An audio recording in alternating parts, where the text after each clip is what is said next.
২৯ March সন্ধ্যায় পশ্চিমবঙ্গ ওড়িশা সীমান্তের তালসারি সমুদ্র সৈকতে শুটিং চলাকালে এক দুর্ঘটনায় মৃত্যুবরণ করেন টলিউডের জনপ্রিয় অভিনেতা রাহুল অরুণোদয় ব্যানার্জি। মাত্র ৪৩ বছর বয়সী এই অভিনেতার চলে যাওয়ায় শোকের ছায়া নেমে এসেছে টলিউড পাড়ায়। ধারাবাহিক ভোলে বাবা পার কারেগা শুটিং চলাকালে হঠাৎ করেই সমুদ্রের পানিতে তলিয়ে যান রাহুল। পরিচালক শুভাশিস মণ্ডল জানান, সহ অভিনেত্রী শ্বেতার সঙ্গে তিনি অল্প পানিতে দাঁড়িয়ে অভিনয় করছিলেন। এক পর্যায়ে ভারসাম্য হারিয়ে তিনি গভীর পানিতে চলে যান।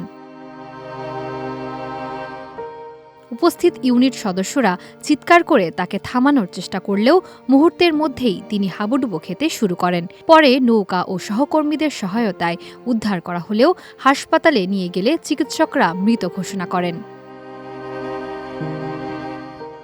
টলিউড অভিনেতা রাহুলের আকস্মিক মৃত্যু নিয়ে ময়নাতদন্তের রিপোর্ট প্রকাশিত হয়েছে।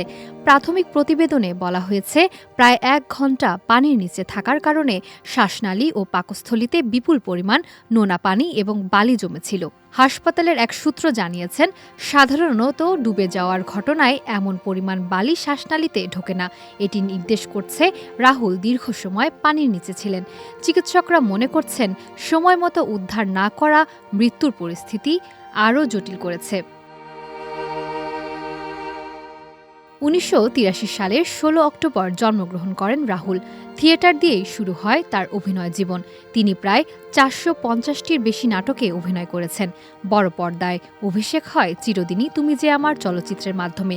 এরপর জ্যাকপট, পরাণ যায় জ্বলিয়ারে, কাগজের বউ ও আকাশ অংশত মেঘলা সহ নানা চলচ্চিত্রে অভিনয় করে নিজের অবস্থান মজবুত করেন।